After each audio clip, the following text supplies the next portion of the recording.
안녕하세요. 취업 준비하는 사람들을 위한 커리어 개발 센터 개커쌤 채널입니다.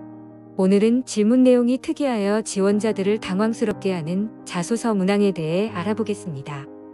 자소서 문항을 보면 지원자들이 자주 접하는 평범한 문항과 지원자들에게 생소한 특이 문항으로 나눠볼 수 있습니다.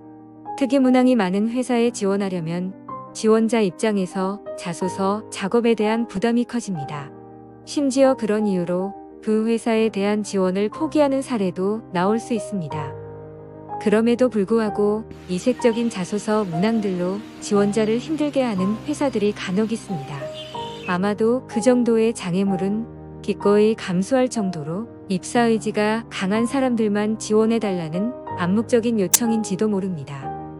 어쨌든 그런 특이 문항에는 어떤 것들이 있고 어떤 소재를 선택해서 답변하면 좋을지 미리 준비를 해두면 향후 자소서 작업을 진행하는 데 큰 도움이 될 것입니다. 몇 개의 특이 문항에 대한 작성 사례와 그 답변 내용에 대한 검토 의견을 살펴보겠습니다. 특이 문항 작성 사례 1. 난관을 창의적으로 해결한 경험. 제가 활동하고 있는 고전기타 연주 동아리는 코로나 여파로 모든 연주회가 취소되면서 재정적인 어려움에 빠지게 되었습니다. 그런 문제로 인해 멤버들 간의 갈등도 함께 불거지면서 동아리 분위기 또한 침체의 나락으로 떨어지게 되었습니다. 저는 고민 끝에 동아리 이름으로 채권을 발행하자는 아이디어를 냈습니다. 이를 통해 운영 자금을 마련하고 나중에 연주회를 통해 수익이 발생하며 원금을 상환한다는 계획이었습니다. 결국 제 학생은 물론 동아리 선배들의 적극적인 참여로 재정 문제를 해결할 수 있었고 동아리는 다시 옛날과 같은 활기를 되찾게 되었습니다. 창의성 문항에 대한 검토 의견. 지원자의 창의성을 알아보고자 하는 문항은 소재 발굴 단계부터 지원자들을 곤혹스럽게 만듭니다. 우리가 사는 동안 창의성을 발휘했던 사례를 찾는 것이 쉽지 않기 때문입니다. 이 지원자는 학창시절 재정적인 어려움에 빠졌던 동아리를 되살리기 위해 채권을 발행했던 소재를 제시했습니다. 동아리가 채권을 발행하는 것은 몹시 희귀한 일이기 때문에 지원자의 창의성은 충분히 부각된 것으로 보입니다. 다만 채권 발행 아이디어가 갑자기 하늘에서 뚝 떨어진 것처럼 묘사되어 있어서 아쉽습니다. 그 참신한 발상에 이르기까지 어떤 과정을 거쳤는지 그 부분에 대한 설명을 추가해주면 더 멋진 글이 완성될 것입니다. 특이 문항 작성 사례 2. 타인을 설득했던 경험. 학생의 활동의 일환으로 선배와의 만남 행사를 해보자고 제안했습니다. 하지만 선배들이 선뜻 참여하지 않을 것이라며 이 행사의 추진을 반대하는 학생들도 많았습니다. 이들을 설득하기 위해 저는 학생들을 대상으로 희망하는 행사에 관한 설문조사를 실시했습니다. 그 결과 먼저 취업한 선배들의 경험담을 듣고 싶어하는 학생들이 많다는 것을 알게 되었습니다. 이 조사 결과를 바탕으로 설득하여 선배와의 만남 행사를 개최할 수 있었습니다. 이 경험을 통해 객관적인 데이터를 활용하며 타인을 설득하는 데 매우 효과적이라는 것을 깨달았습니다. 타인 설득 경험에 대한 검토 의견. 지원자의 의사소통 능력이나 리더십, 협업 능력을 알아보고자 하는 문항입니다. 이 지원자는 의견이 다른 동료들을 설득하기 위해 설문조사를 실시하여 객관적인 데이터를 마련했던 사례를 제시했습니다. 학생회 간부들끼리 논의를 하다가 반대 의견이 많으면 그냥 때려치우면 되는데 끝까지 자신의 제안을 관철시키기 위해 노력했던 지원자의 열정이 남다르게 보입니다.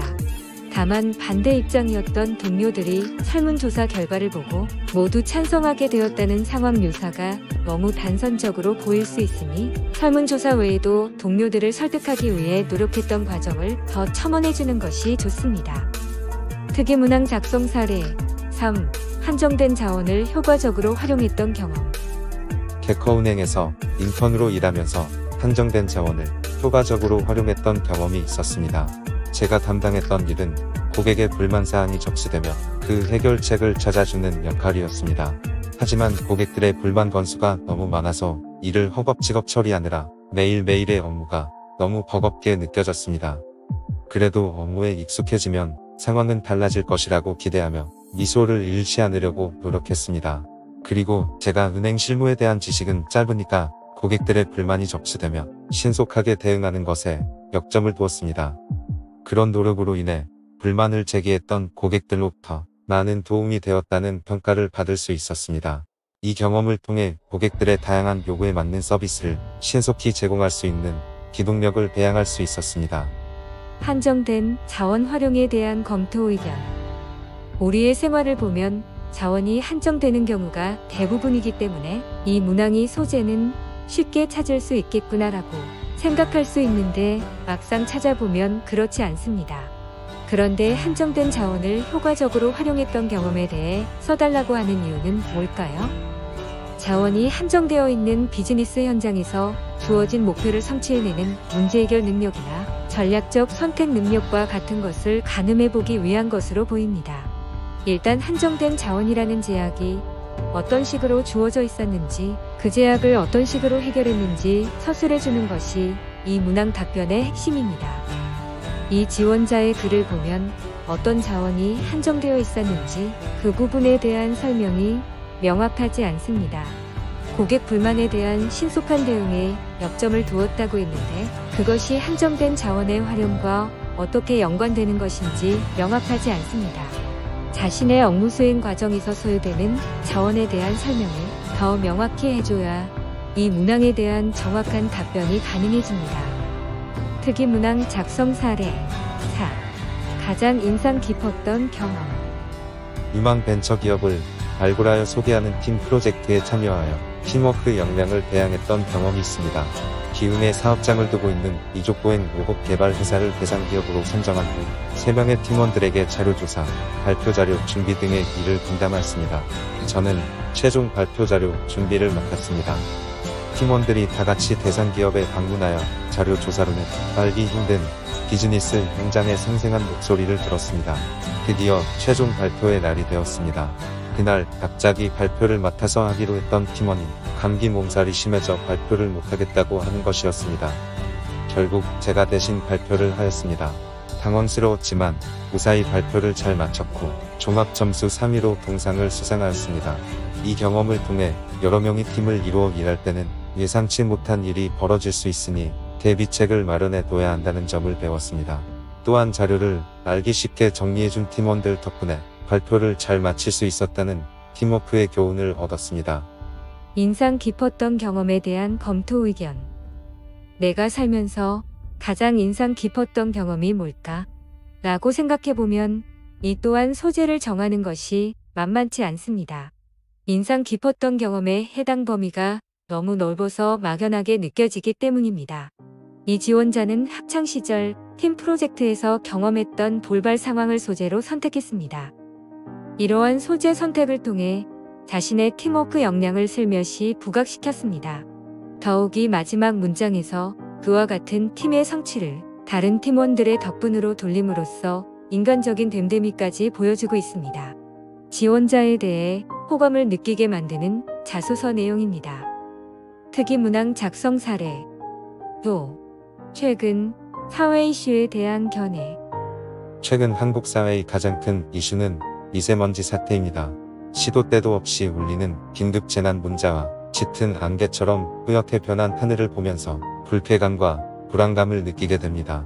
미세먼지로 인한 1차적인 피해는 폐기능의 약화이고 2차적인 피해는 면역력 저하로 인한 질병 발생입니다.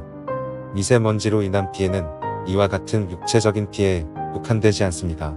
사람들의 야외 활동이 급격히 줄어들게 되면 사회 전체적으로 활력을 잃게 됩니다. 특히 청소년들의 야외 활동이 제한되면서 그들의 육체적 성장은 물론 정신적 성장까지 저해되는 피해가 발생할 수 있습니다. 정부는 중국, 일본 등 주변국들과 함께 공동 연구를 추진하여 미세먼지 원인에 대한 분석과 함께 문제 해결을 위한 대책을 마련해야 합니다. 사회 이슈 견해에 대한 검토 의견. 자기소개서에서 최근 사회 이슈에 대한 견해를 답변해달라고 하는 이유는 뭘까요? 일단 지원자가 시사 문제에 대한 관심도가 어느 정도 되는지 알아보고자 하는 것이겠지요. 그리고 어떤 이슈에 대한 자신의 견해를 논리 정연하게 기술할 수 있는 의사소통 능력을 갖고 있는지 알아보고자 하는 것입니다. 아울러 답변 내용을 보면 이 지원자가 중요하게 생각하는 것이 무엇인지 그 사람의 기본 성향이나 가치관 같은 것을 간접적으로 가늠해 볼 수 있습니다. 이 지원자는 미세먼지 문제의 현황에 대해 잘 정리해 주었는데 지원자의 미세먼지 문제에 대한 개인적인 견해를 충분히 부각시키지 못했다는 점이 아쉽습니다. 이 문항에 대한 답변은 관련된 기사 검색을 통해 얻은 내용에 나열에 그쳐서는 안 되며 그 현안에 대한 지원자의 생각, 그렇게 생각하는 이유에 대한 서술에 더 치중해야 합니다. 이 문항에 대한 답변도 지원자를 소개하는 것이지 최근 사회 이슈를 소개하는 자리가 아니기 때문입니다. 이상과 같은 특이문항 답변의 사례들을 돌이켜 볼 때 다음과 같은 자소서 작성 팁을 말씀드리고 싶습니다. 첫째, 무엇보다도 질문의 취지를 정확히 파악하는 것이 최우선 과제입니다. 앞에 제시된 검토 의견을 통해 각 문항의 취지나 질문 의도에 대해 말씀드렸으니 이를 참조하여 질문 취지에 부합하는 소재 발굴과 내용 구상을 이뤄내시기 바랍니다. 취지 파악이 불명확하고 소재 선택 또한 부적절해지면 인사 담당자를 당황하게 만드는 엉뚱한 답변이 나올 수도 있습니다. 둘째, 특이문항 작성에 있어서도 어떤 소재를 선택할 것인가가 관건입니다. 질문 내용이 특이하니 지원자는 새롭게 소재를 발굴해야 하는 부담을 갖게 되는데요.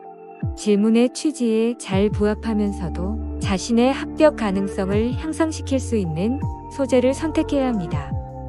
자소서 작성 전에 자신이 그동안 경험했던 동아리 활동, 인턴 경험, 여행 등의 소재 목록이 만들어져 있으면 소재 발굴할 때 많은 도움이 될 것입니다.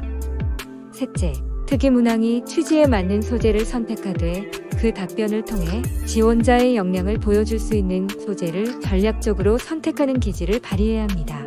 앞에 제시된 가장 인상 깊었던 경험에 대한 답변 사례에서도 지원자는 팀 프로젝트 경험을 소재로 선택함으로써 자신의 협업 능력을 간접적으로 어필하는 전략을 구사했습니다. 지금까지 취업 준비하는 사람들을 위한 커리어 개발센터 개커쌤 채널이었습니다. 다시 만나려면 구독과 좋아요 꾹 눌러주세요. 다음에 더 좋은 영상으로 찾아뵙겠습니다.